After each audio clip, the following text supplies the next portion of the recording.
Paz, paz, paz. Eu sou o presbítero Nivaldo e estaremos meditando na segunda aula ou na segunda lição da CPAD, da nossa Escola Bíblica Dominical, de 14 de janeiro de 2024, com o seguinte tema: Imagens Bíblicas da Igreja. O texto áureo desta segunda lição está em 1 Pedro capítulo 2, versículo 9, e diz assim: Mas vós sois a geração eleita, o sacerdócio real, a nação santa, o povo adquirido, para que anuncieis as virtudes daquele que vos chamou das trevas para a sua maravilhosa luz. E a verdade prática é a seguinte: por meio de cada imagem que retrata a igreja, o Espírito Santo revela-nos o quão gloriosa ela é. A leitura bíblica que fundamenta a nossa lição está no livro de Efésios e também na primeira carta de Pedro. Efésios, capítulo 5. Vós, maridos, amai vossa mulher, como também Cristo amou a igreja e a si mesmo se entregou por ela, para santificar, purificando-a com a lavagem da água pela palavra, para apresentar a si mesmo igreja gloriosa, sem mácula, nem ruga, nem coisa semelhante, mas santa e irrepreensível. Assim devem os maridos amar a sua própria mulher como a seu próprio corpo. Quem ama a sua mulher, ama-se a si mesmo. Porque nunca ninguém aborreceu a sua própria carne, antes a alimenta e sustenta, como também o Senhor a igreja. Porque somos membros do seu corpo. Por isso deixará o homem seu pai e sua mãe, e se unirá à sua mulher, e serão dois numa carne. Grande é este mistério, digo, porém, a respeito de Cristo e da igreja. 1 Pedro 2. Mas vós sois a geração eleita, o sacerdócio real, a nação santa, o povo adquirido, para que anuncieis as virtudes daquele que vos chamou das trevas para a sua maravilhosa luz. Vós que, em outro tempo, não erais povo, mas agora sois povo de Deus, que não tinhais alcançado misericórdia, mas agora alcançastes misericórdia. Louvado seja o nome santo do nosso Senhor e Salvador Jesus Cristo, que nos dá esta oportunidade de estarmos meditando na sua gloriosa palavra, onde estaremos vendo aí imagens bíblicas da igreja. Introdução. A igreja de Jesus Cristo é retratada por uma série de imagens por meio das quais no Novo Testamento, cada uma delas revela um determinado aspecto da igreja de Jesus Cristo. Assim podemos contemplar imagens ou figuras que retratam o relacionamento, que descrevem a função e mostram de que forma a igreja é a habitação de Deus. Por isso, nessa lição, estudaremos as principais imagens bíblicas a respeito da igreja de Cristo, que comunicam o relacionamento, a função e a habitação dessa instituição criada por Deus. No primeiro tópico, iremos ver imagens que descrevem um relacionamento. Então, serão aí 3 imagens que descrevem relacionamentos, como Deus se relaciona conosco, como Cristo se relaciona conosco, como Deus se relaciona com o seu povo. E a primeira imagem descrita aqui pelo comentarista é a noiva de Cristo, que está no primeiro ponto, no primeiro tópico. Sem dúvida alguma, é a imagem da igreja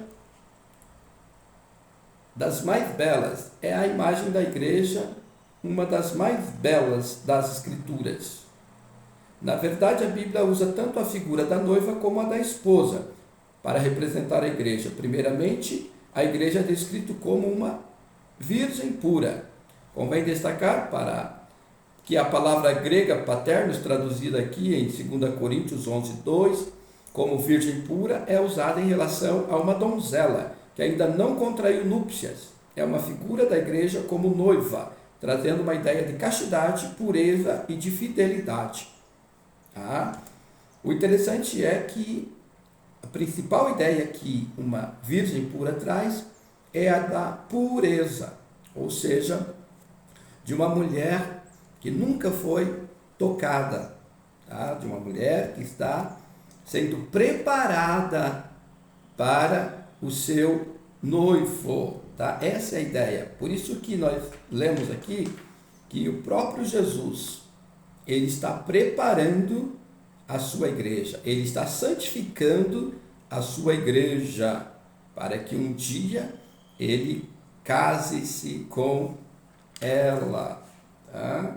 Então a ideia aqui é de pureza, tá? Jesus não vai casar com uma mulher rejeitada, uma mulher que já foi tocada e rejeitada. Não, Jesus vai casar com uma virgem pura, tá? Então Jesus está preparando, na ideia de que nós hoje somos a noiva de Cristo, é que nós estamos sendo preparados para um dia estarmos casando com Cristo, tá? Então cada membro faz parte, tá, da igreja de Cristo, que é retratada como a noiva, tá? E todos os membros fazem parte dessa santificação, dessa progressão em santificação, em pureza, para que um dia esteja apto a casar com aquele que é santo. Jesus não vai casar com uma noiva impura, com uma noiva que tem relacionamentos com outros homens. Não, Jesus vai casar com uma noiva pura, uma noiva que nunca foi tocada. Essa é a ideia, tá? Segundo ponto do primeiro tópico, a esposa de Cristo. Paulo retrata também de forma vívida a imagem da igreja como esposa, assim como é destacada a pureza da noiva, é também a da esposa. Mas devemos ressaltar que esse relacionamento de Cristo com a igreja é fundamentado no amor. Cristo amou a igreja. Não é como um relacionamento frio, fundamentado apenas no dever, mas retrata um relacionamento fundamentado, sobretudo, na realidade do amor, que se entrega e se sacrifica. Cristo cuida da igreja, a zelar por ela, porque a ama. Essa imagem de relacionamento amoroso entre Cristo e a sua igreja deve ser o parâmetro para o relacionamento de todos os casais cristãos, tá? A imagem aqui de esposa, tá, é a imagem de fidelidade, tá? A esposa é a principal ideia aqui de esposa, a esposa de Cristo, a esposa é aquela mulher fiel, tá? Assim como a igreja é retratada como a noiva, tá? Porque ela está sendo pura, ela é pura. E quando ela é retratada aqui, Jesus já está vendo ela como a sua esposa, tá? É porque ela é fiel.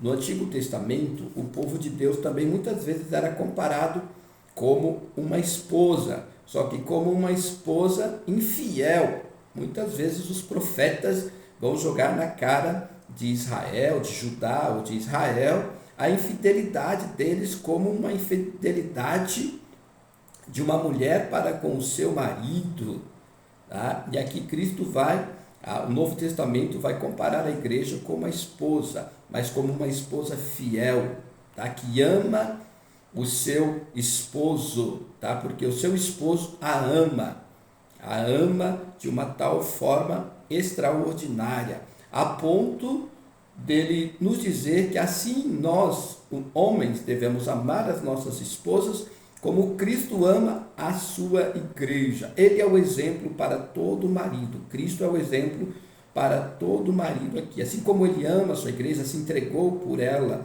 se doou por ela, alimenta ela, não maltrata ela, assim deve ser o marido para com a sua esposa, que deve amá-la também, tá? Não maltratá-la, deve amá-la como ele ama a si mesmo, tá? Nenhum homem, nenhuma mulher maltrata o seu próprio corpo, antes come, se alimenta, cuida, tá? Assim ele deve fazer com a sua esposa. Por isso que está escrito: e deixará o homem, o varão, pai e a mãe, e unir-se à sua esposa, e se tornarão uma carne, tá? Se tornando uma carne, então Ele não vai maltratar a sua esposa, porque estará maltratando a si mesmo. Tá? Terceira imagem aqui que nós temos é a imagem do rebanho de Deus, no tópico primeiro, terceiro ponto. Quando reuniu os presbíteros da igreja de Éfeso, o apóstolo Paulo os exortou em Atos capítulo 20 e 28. Aqui, a igreja é retratada como um rebanho de Deus. É uma metáfora que ilustra a relação existente entre a ovelha e o pastor. Paulo deixa claro que esse rebanho custou um alto preço, o sangue de Jesus Cristo. Tendo em mente essa imagem, o apóstolo Pedro também põe isso em evidência. As palavras de Pedro devem servir de parâmetro para todo pastor que cuida do rebanho de Deus. Na verdade, ele mostra o que o pastor não pode fazer no seu trato com a igreja, pois ele deve ser um modelo para o rebanho de Deus. Então, a igreja é tratada aqui como o rebanho de Deus, e Deus é o pastor da igreja, o pastor do rebanho, tá? E a função do pastor humano aqui, dos nossos pastores, é cuidar do rebanho, é preservar o rebanho, é livrar o rebanho dos lobos, dos leões, né? Do leão que está ao redor tentando devorar as ovelhas de Cristo.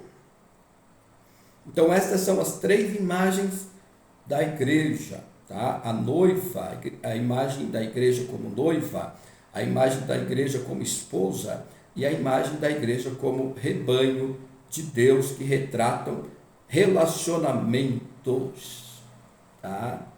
E todos eles nós vamos ver que o relacionamento é íntimo, tá? O relacionamento é muito próximo, tá? Segundo ponto, segundo tópico, imagens que descrevem função, tá? Então, primeiro ponto do segundo tópico, geração eleita, sacerdócio real, nação santa e povo adquirido, tá? Então, função. Qual que é a função da igreja retratada aqui nessas imagens? Imagem de geração eleita, imagem de sacerdócio real, de nação santa e povo adquirido. Assim como havia um povo de Deus debaixo do antigo pacto, lá o de Israel, da mesma forma Deus possui um povo debaixo do novo pacto, da nova aliança, do Novo Testamento.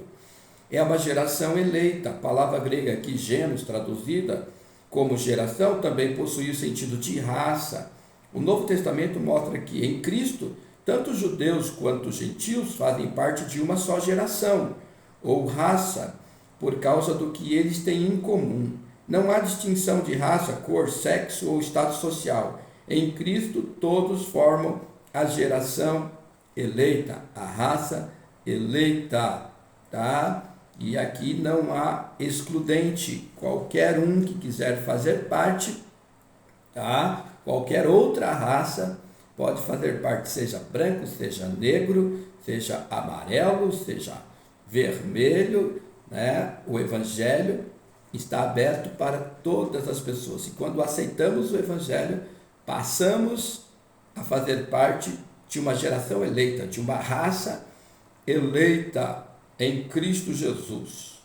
Sacerdócio real. Em sua primeira carta, o apóstolo Pedro descreve os crentes que formam a igreja de Cristo como os que exercem um sacerdócio real. Essa imagem vem do antigo sistema sacerdotal levítico. Na antiga aliança, Deus escolheu uma família, a de Arão, para oficiar como sacerdotes. Da mesma forma, ele fez na nova aliança. Contudo, há uma diferença fundamental entre o sacerdócio exercido debaixo da antiga aliança e aquele exercido na nova aliança. Ali, essa função era reservada apenas para a tribo de Levi. Dessa forma, a família escolhida para essa missão foi a de Arão. Por outro lado, debaixo da nova aliança, todo cristão é sacerdote. Agora, todo cristão tem o privilégio de queimar incenso, isto é, de exercer um ministério de oração, de intercessão diante de Deus. Então, a Bíblia agora Jesus Cristo nos dá esse privilégio de nós podermos chegar ao Pai em nome de Jesus Cristo, tá? E interceder, tá? Assim como Cristo intercedeu por nós, Ele nos convida a nos chegarmos com confiança junto ao trono da graça e podermos interceder por nós e por todos quanto nós pudermos, por todo o mundo. Nós também podemos exercer aqui na presença do Pai esse papel de sacerdote, de intercessor, de levar até Deus um pedido em prol daqueles que ainda se encontram distante, aqueles que ainda não conhecem o caminho. Nós podemos ir até lá por essas pessoas para que elas possam achar graça ante os olhos do nosso Deus. Nação santa e um povo adquirido, ambos os termos vêm adjetivados, mostrando o que essa nação e esse povo eram, representavam e deveriam ser. Não era uma nação ou um povo qualquer, era uma nação santa e um povo adquirido para Deus. Essa é uma figura muito forte para retratar uma igreja inteiramente consagrada a Cristo. O povo de Israel, ele foi selecionado do meio de todas as gentes, por intermédio de Abraão. Deus criou o povo para si, separou para si, por isso que eles eram chamados de um povo separado, um povo santo. Assim também nós, a igreja, tá? Ela é uma nação santa, adquirida para Deus. A igreja não é para viver para o mundo, a igreja não é para se corromper com o mundo, a igreja não é para viver em adultério com o mundo. Quando a igreja ama o mundo, ela está adulterando. Então, ela é santa e adquirida para viver para Deus em santidade. Louvado seja o nome do Senhor Jesus Cristo. Terceiro tópico, imagens que descrevem habitação. Primeiro ponto do terceiro tópico, santuário de Deus. Muito embora seja comum identificar a igreja a partir de sua estrutura arquitetônica, não é isso que a Bíblia identifica como sendo uma igreja, tá? Ela é o templo do Espírito Santo, 1 Coríntios 3,16. A igreja é retratada como sendo um santuário, a habitação de Deus. Individualmente, cada crente é um templo do Espírito Santo, mas na sua forma corporativa, a igreja é retratada como sendo um santuário de Deus. Isso também significa que Deus habita a igreja. Ela é seu templo. Nesse aspecto, o apóstolo Paulo alerta sobre o perigo que há em se profanar o santuário de Deus. Então, Deus escolheu vir habitar em nós. Quando Cristo morreu e ressuscitou e subiu ao céu, ele prometeu, olha, esperar em Jerusalém, até que do alto vocês recebam a promessa do Pai, o Consolador, o Paráclito, e ele habitará vocês, ele estará com vocês todo o tempo, até os confins dos séculos, e ele veio para habitar em cada crente, habitar em cada membro da igreja, tá? E essa igreja não pode ser profanada, tá? Então, se profanarmos o templo de Deus, ou se alguém profanar o templo de Deus, esse será terrivelmente castigado, tá? Terrivelmente castigado. Tá? E todo ser humano era para ser templo, nem todos são, todos eram para ser templo do Espírito Santo. Por isso que quando alguém tira a vida de alguém, está tirando a possibilidade de um dia Deus habitar nessa pessoa. Isso também é profanar um templo, um possível templo de Deus. Então toda pessoa que comete um homicídio, ele está cometendo um dos atos mais terríveis da face da terra contra Deus, tá? Porque cada ser humano, tá, é um provável templo de Deus. Casa de Deus, segundo ponto do terceiro tópico, a igreja é descrita como sendo a casa de Deus.